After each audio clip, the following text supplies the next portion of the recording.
A Bíblia diz no livro de Êxodo, no capítulo 4, nos versículos de 1 a 31.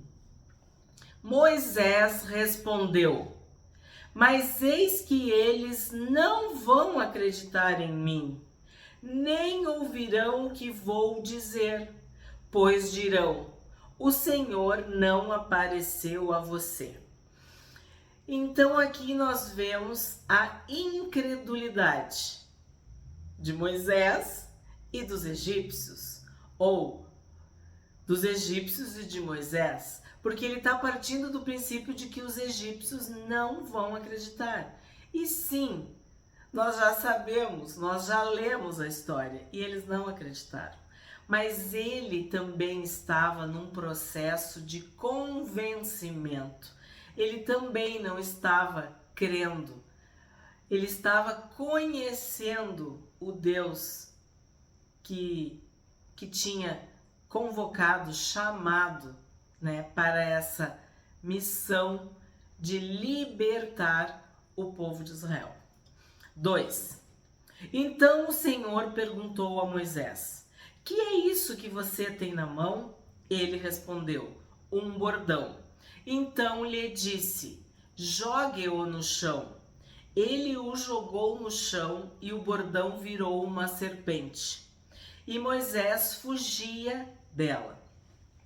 Então aqui eu vejo Deus com amor, com paciência, sendo didático, sendo professor, sendo mestre, demonstrando o seu poder para Moisés.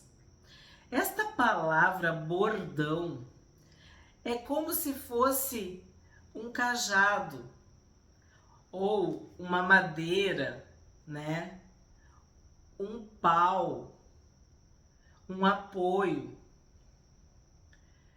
E era muito comum entre os pastores, aqueles que apacentavam rebanhos, carregar este bordão, E Deus transforma este bordão numa cobra, numa serpente.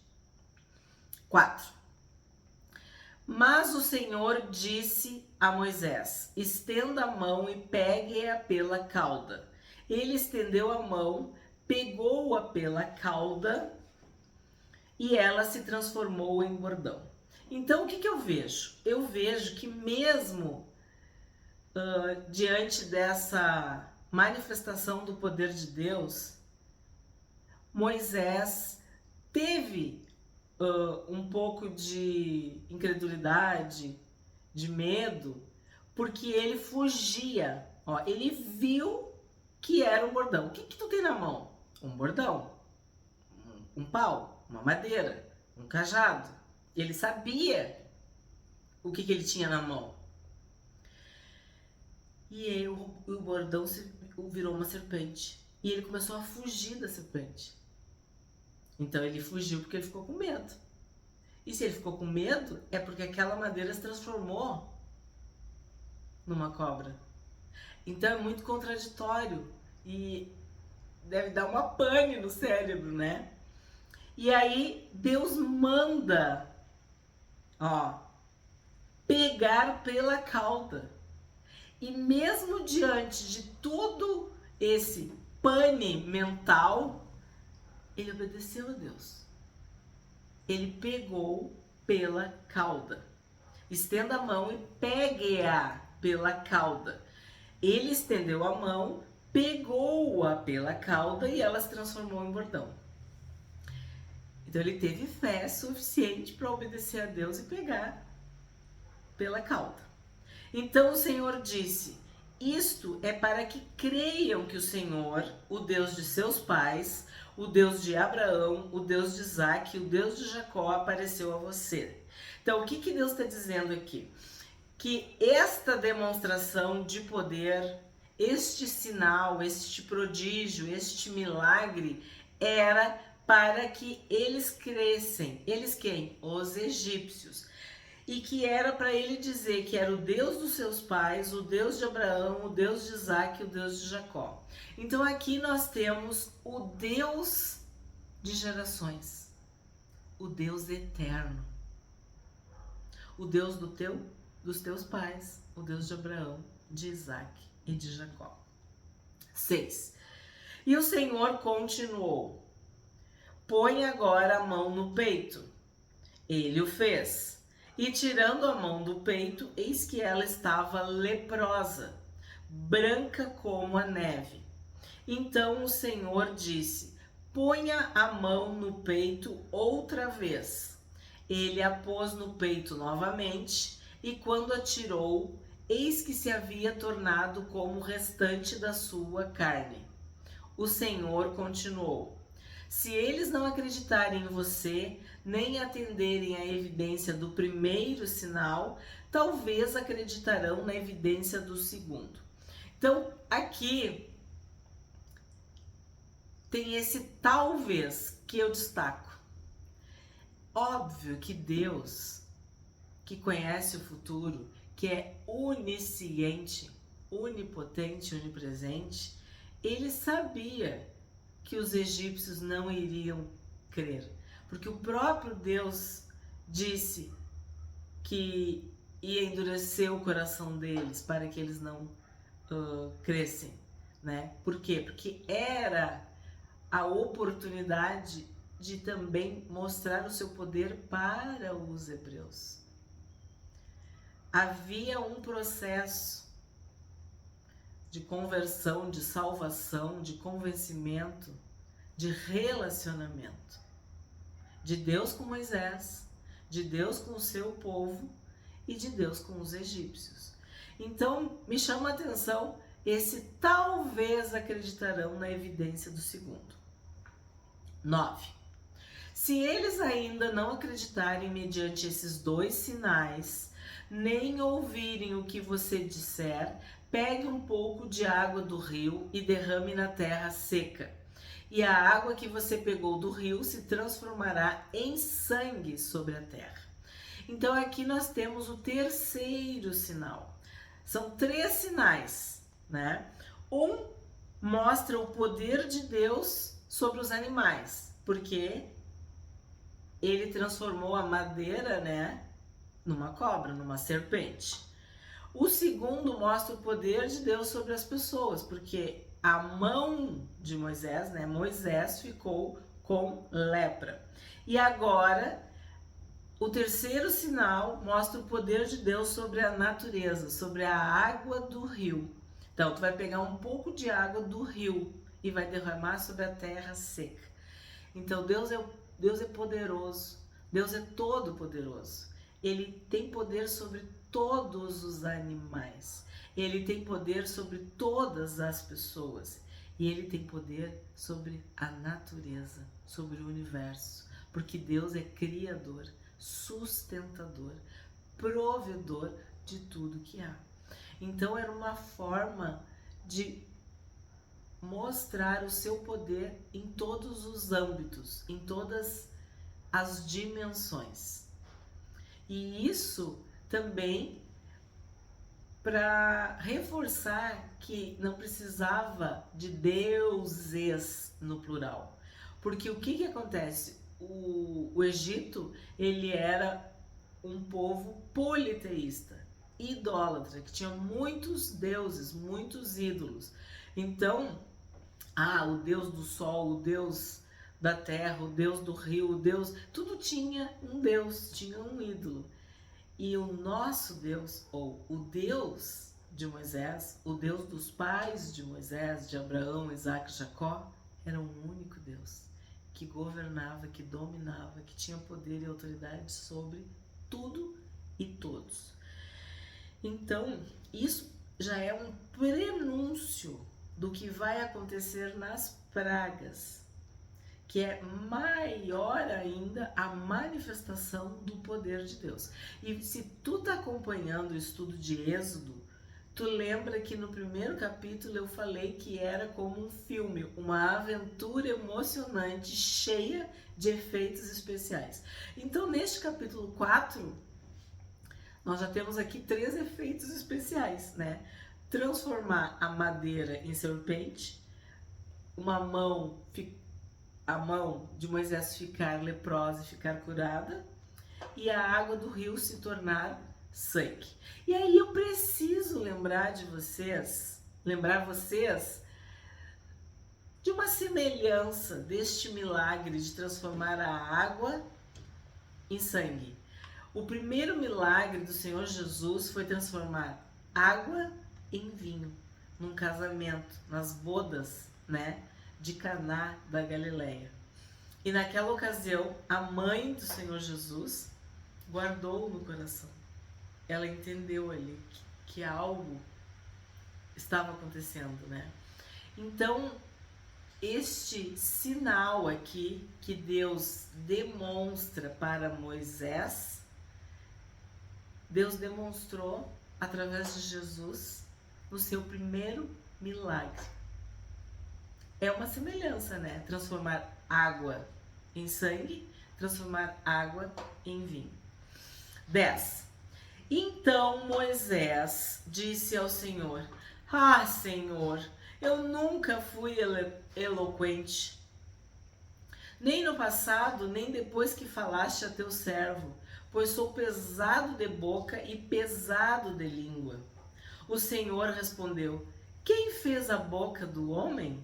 Ou quem faz o mudo, ou o surdo, ou o que vê, ou o cego? Não sou eu, o Senhor? Agora vá, e eu serei com a sua boca e lhe ensinarei o que você deve falar. Então nós vemos um diálogo sincero da parte de Moisés para com Deus. Moisés abre o seu coração e fala da sua dor. Ele fala de uma questão que devia lhe incomodar. Porque olha o que ele diz: eu nunca fui eloquente. Eu nunca fui eloquente. Nem no passado, nem depois que falaste a teu servo. Eu vejo aqui uma dor. Eu vejo aqui uma sinceridade. Eu vejo aqui um homem abrindo seu coração e confessando a sua dor, o seu trauma, o seu complexo, a sua ferida, a sua limitação, o seu desafio para Deus. E o que Deus faz? Deus diz para ele: mas quem fez a boca? Quem fez a boca do homem? Quem fez o mudo, o surdo, o que vê ou o cego? Não sou eu, Senhor? Então, como eu disse, Deus governa tudo e todos. Deus domina sobre tudo e todos. E Deus mais uma vez ensina. Deus mais uma vez explica. Deus mais uma vez ouve, né, as demandas de Moisés. 13. Porém Moisés respondeu: Ah, Senhor, envia alguém, outro que quiseres enviar, menos a mim. Ele queria terceirizar o serviço, ele não queria assumir essa responsabilidade. 14. Então a ira do Senhor se acendeu contra Moisés. E o Senhor disse: Arão, o levita, não é seu irmão? Eu sei que ele fala fluentemente. Eis que ele vem ao seu encontro, e ao ver você se alegrará em seu coração. Você falará com ele, e ele lhe porá na boca as palavras. Eu serei com a sua boca e com a dele, e ensinarei a vocês o que devem fazer. Ele falará por você ao povo. Ele será como se fosse a sua boca, e você será para com ele como Deus. Leve, pois, na mão este bordão, com o qual você fará os sinais. Então, Deus resolve as questões de Moisés. E isso é uma lição para nós. Quando tu chega na presença de Deus com o coração sincero, quando tu abre o teu coração, né? Quando tu rasga o teu coração e não as tuas vestes, que do íntimo tu confessa para Deus os teus medos, as tuas angústias, ansiedades, as tuas questões, Deus te ouve e resolve e te dá uma solução. Porque olha o que ele diz: ele se ira, né? Então a ira do Senhor se acendeu contra Moisés. E aí ele diz, não, tu não tem um irmão, Arão, que fala maravilhosamente bem, que fala fluentemente, pois vai ser ele que vai ser a tua boca, ele que vai te ajudar. E eu vou estar contigo. Eu vou estar contigo. Eu que estou te chamando. Eu que vou te dar condições. Não confia nas tuas palavras. Como Paulo disse que nunca usou de persuasão ou de linguagem, né? De sabedoria humana. Não, é o Espírito Santo que convence. Então aqui Deus está dizendo, sou eu que estou te chamando. Mas se tu tem essas questões, eu vou colocar o teu irmão contigo e ele vai te ajudar. E ele vai ser boca, né? Ele vai ser aquele que vai falar com o faraó. E a gente vê o quê? Que Moisés, nesse diálogo, ele quer fugir, ele está apavorado com essa missão. E Deus se ira porque o que está por trás disso? Moisés não está acreditando que Deus é capaz. Moisés está conhecendo a Deus. E ele tem muitas questões pessoais mal resolvidas, né? A gente viu a questão da identidade, a questão de ser um egípcio hebreu, de ser um hebreu egípcio, de apacentar o rebanho, de morar com seu sogro, de estar afastado da sua família. Todas as questões. E aí receber esse chamado de Deus para uma missão gigantesca, como libertar um povo que está escravizado no Egito. E aí Deus fala para ele do irmão dele, que é Arão, o levita. Arão significa alto, elevado, iluminado. Levita quer dizer que é da tribo de Levi, ou que é descendente de Levi, que era um dos filhos de Jacó, um dos filhos de Lia. Era Rúben, Simeão e Levi. E nós vimos nas bênçãos que Deus separou Simeão de Levi. E Levi quer dizer unido, ligado, junto, ajuntado, associado. Então olha aqui, que poético. Arão, que era descendente de Levi, vai ficar exatamente assim com seu irmão Moisés, unido, junto, ligado. E eles vão ser uma dupla incrível, dinâmica, abençoada, por muitos e muitos anos. E sim, né, vocês já sabem, Arão será sacerdote, será o sumo sacerdote e o braço direito de Moisés. Então tu vê um pai, uma mãe que teve filhos abençoados, como Arão e Moisés, como Moisés e Arão. 18. Moisés voltou para Jetro, seu sogro, e lhe disse: deixe-me voltar aos meus irmãos que estão no Egito, para ver se ainda vivem. Jetro respondeu: vá em paz. O Senhor disse a Moisés em Midian: volte para o Egito, porque já morreram todos os que queriam matar você.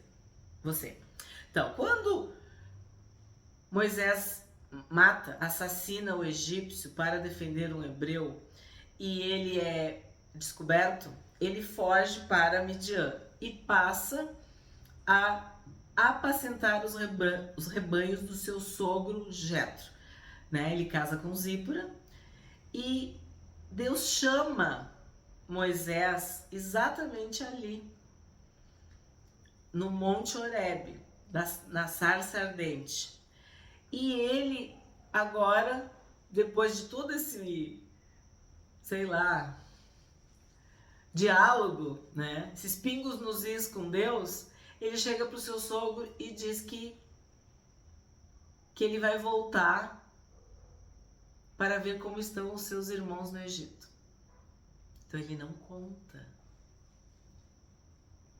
para o sogro que ele foi chamado por Deus. E aqui a gente não sabe se ele não conta porque ele quer fugir do chamado de Deus e daquela vida com o sogro, porque é uma vida humilde, é uma humilhação, é uma paciência, é uma prisão, né? como se ele estivesse cumprindo nesses 40 anos que ele fica com o sogro, né? Ou porque ele não acreditava verdadeiramente nisso ao ponto de contar pro sogro. A gente não sabe. A gente só sabe que o que ele fala pro sogro é: deixe-me voltar aos meus irmãos que estão no Egito para ver se ainda vivem. Então ele não conta: ó, Deus me chamou, aconteceu isso e isso. Não, não conta. E aí tem essa parte que diz que quem queria que Moisés morresse, já morreu. Ó, já morreram todos que queriam matar você. Então, o faraó que queria matar Moisés, morreu. Não havia mais esse risco. A pena tinha prescrito, né? Imagina, 40 anos já tinham se passado. 20. Então Moisés tomou a mulher e os filhos. Presta bem atenção, ó. Os filhos. Então Moisés tomou a mulher. Quem era a mulher de Moisés? Zípora, filha de Jetro, também chamado de Reuel. Então, Moisés tomou a mulher e os filhos, fez com que montassem num jumento e voltou para a terra do Egito. Moisés levava na mão o bordão de Deus, que Deus deixou bem claro que ia dar tudo certo, que Arão ia ajudar, mas que ele tinha que levar o bordão, né? Que algumas bíblias falam cajado, outros falam vara, mas é esse instrumento, né, de madeira. O Senhor disse a Moisés: quando você voltar ao Egito, trate de fazer diante de Faraó todos os milagres que pus em sua mão. Mas eu vou endurecer o coração de Faraó para que não deixe o povo ir. Diga a Faraó: assim diz o Senhor, Israel é meu filho, meu primogênito, e eu digo a você: deixe o meu filho ir, para que me adore, mas se você não quiser deixá-lo ir, eis que eu matarei seu filho, seu primogênito. Então aqui a gente está vendo a menção de Deus à morte dos primogênitos, que nós sabemos que é a última praga, e que só depois desta é que Faraó permite, né, que o povo saia, né, ele libera o povo. Mas esse diálogo, essa forma como Deus fala, ó, diga a Faraó, é como se fosse um rei falando com outro rei. Tipo assim, um rei de um povo falando com o rei de outro povo. O rei de uma nação com outra nação. É como se fosse o quê? O bem e o mal. Como se Faraó aqui estivesse representando todo esse poder do mal, do pecado que aprisiona. E Deus, como um pai amoroso que quer libertar, curar, proteger o seu filho primogênito. Israel é meu filho, meu primogênito. 24. Estando Moisés no caminho, numa estalagem, o Senhor o encontrou e quis matá-lo. Então Zípora pegou uma pedra afiada, cortou o prepúcio de seu filho e com ele tocou os pés de Moisés. E lhe disse: sem dúvida, você é para mim um marido de sangue. Assim o Senhor o deixou. Ela disse: marido de sangue por causa da circuncisão. Estes versículos são alvo, são objeto de muita discussão, de muita interpretação, de muitos questionamentos. Eu vou falar para vocês o que eu interpreto. Primeiro lugar, nós não podemos esquecer que Moisés havia matado um egípcio. Ele tinha cometido um assassinato. Foi em legítima defesa, foi para proteger o hebreu, ele se considerava um egípcio, filho da filha de Faraó, não importa. Uma pessoa perdeu a vida pelas mãos, né, pela ação de Moisés. Então ele era assassino. E o que a Bíblia diz? A Bíblia diz que quando tu derrama sangue, o sangue clama. Não foi isso que Deus falou quando Caim matou Abel? que o sangue de Abel, o justo, clamava da terra? Então, o sangue do egípcio clamava, porque Moisés tinha cometido um assassinato. Tá, temos esse ponto, esta interpretação. Outra, a circuncisão.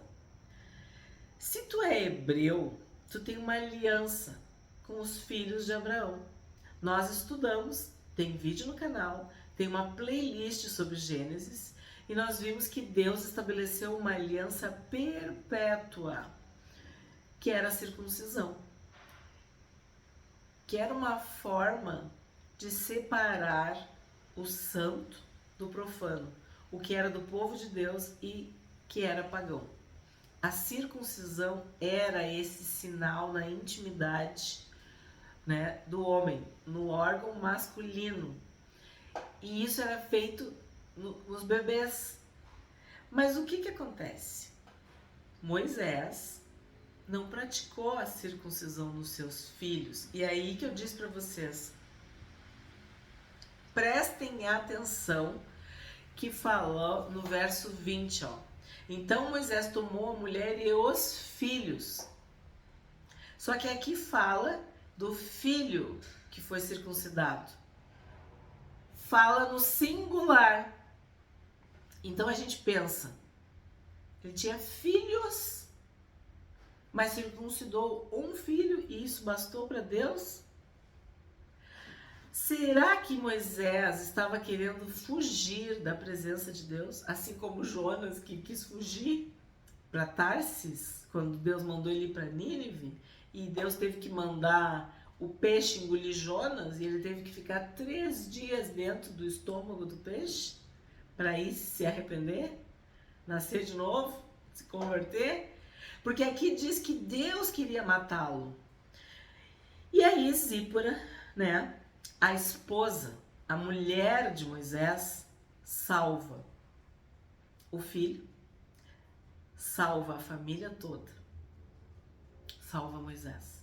E eu tenho dito para vocês desde o princípio que muitas mulheres foram levantadas por Deus desde o capítulo 1 de Êxodo, desde as parteiras, né?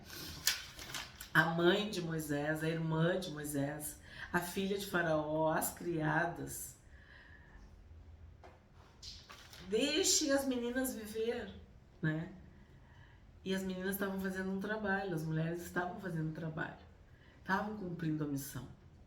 E aqui a gente está vendo que Zípora, e eu falei para vocês que Zípora significa uma pequena ave, um pequeno passarinho cheio de beleza, uma pequena ave cheia de beleza. Então ela pegou uma pedra afiada, cortou o prepúcio de seu filho e com ele tocou os pés de Moisés e lhe disse: sem dúvida, você é para mim um marido de sangue. Então, essa expressão marido de sangue quer dizer que agora ela tinha feito a circuncisão, que quem tinha que ter feito era Moisés. Então agora ela se levanta, toma essa atitude e salva toda a sua família, porque Moisés se sentia incapaz, se sentia impuro, impróprio, inadequado, porque ele não sabia ainda quem ele era, se ele tinha que viver como um egípcio, se ele era um hebreu. Essa crise de identidade de Moisés, né, que casou com Zípora por circunstâncias, né, porque estava fugindo. Vocês conseguem entender toda a tensão, todo o conflito envolvido nessa situação? Então, esses versículos são palco de muita especulação. Mas o que a gente pode, vamos assim, resumir? A circuncisão. Eu não sei qual a tua opinião, o que tu interpreta, mas o resumo é: depois da circuncisão, depois que o sangue foi derramado, o Senhor deixou Moisés. E pode ser que ali ele disse: eu não posso fugir da presença de Deus. Porque tu viu que ele estava num caminho, numa estalagem. Será que ele estava sofrendo, que ele não queria voltar para o Egito? Não sei, muitas coisas estão envolvidas nesses 3 versículos aqui, tá? 27. O Senhor disse a Arão. Então é como se agora desse um pulo. A gente está numa cena, no caminho, na estalagem, com Zípora, Moisés e o filho, que antes tinha dito que eram filhos, né? Mas foi circuncidado né? Porque aí ele fala, cortou o prepúcio do seu filho. E aí a gente vai como se fosse para uma outra cena de Arão que está no Egito. Então, o Senhor disse a Arão, que eu já falei para vocês, Arão, o levita, é alto, elevado, iluminado. Vai encontrar-se com Moisés no deserto. Então Deus fala com Arão. Ele foi e encontrando-o no monte de Deus o beijou. Nós já sabemos que o monte de Deus é o Monte Horebe, o Monte Sinai, o monte onde Deus falou com Moisés. Ó, Moisés relatou a Arão todas as palavras do Senhor. É isso que eu falei para vocês, que para o sogro ele não relatou, né? Pelo menos a Bíblia não diz. Moisés relatou a Arão todas as palavras do Senhor com as quais o havia enviado e todos os sinais que ele havia mandado realizar. Então Moisés e Arão foram e reuniram todos os anciãos dos filhos de Israel. Então, o que acontece? Aqui é como se ele contasse, fizesse um relatório para Arão. E Arão aceita, porque Deus tinha, vai encontrar-se com Moisés no deserto, Deus tinha preparado o coração de Arão, e Arão concordou. A gente não está vendo nenhuma dificuldade, né? Então, Moisés e Arão foram e reuniram todos os anciãos dos filhos de Israel. Arão falou todas as palavras que o Senhor tinha dito a Moisés, e este fez os sinais diante do povo. E o povo creu. E quando ouviram que o Senhor havia visitado os filhos de Israel e visto a aflição deles, inclinaram-se e adoraram. Então, o que a gente vê aqui? Que Moisés deve ter ficado tranquilo, porque quem falou foi Arão. Ó, Moisés e Arão foram e reuniram todos os anciãos dos filhos de Israel. Então, eles fizeram o que Deus mandou. Reúna os anciãos e fala para eles, falem para eles. Mas quem é que falou? Arão falou todas as palavras que o Senhor tinha dito a Moisés. Então Moisés não precisou enfrentar o seu trauma, o seu complexo, de ser pesado de boca, pesado de língua. A gente não sabe se ele tinha a língua presa, se ele era gago, qual era a questão. Mas ele não era eloquente, ele não era uma pessoa que fluía, né, nas palavras. E Arão, por sua vez, era. E aí a gente vê que os anciãos creram e se inclinaram e adoraram, porque eles ouviram que o Senhor havia visitado os filhos de Israel. O Senhor havia visitado Israel. O Deus das gerações, o Deus dos seus pais, o Deus de Isaac, o Deus de Jacó, o Deus de Abraão, o Deus eterno, o Senhor havia visitado os filhos de Israel. Então, o primeiro desafio, vamos dizer assim, o primeiro passo tinha sido dado. Moisés e Arão comunicaram aos anciãos o que Deus queria fazer, que era libertar o seu povo. Por isso o Senhor havia visitado Israel. Esse foi o capítulo 4 de Êxodo. Curte, comenta e compartilha.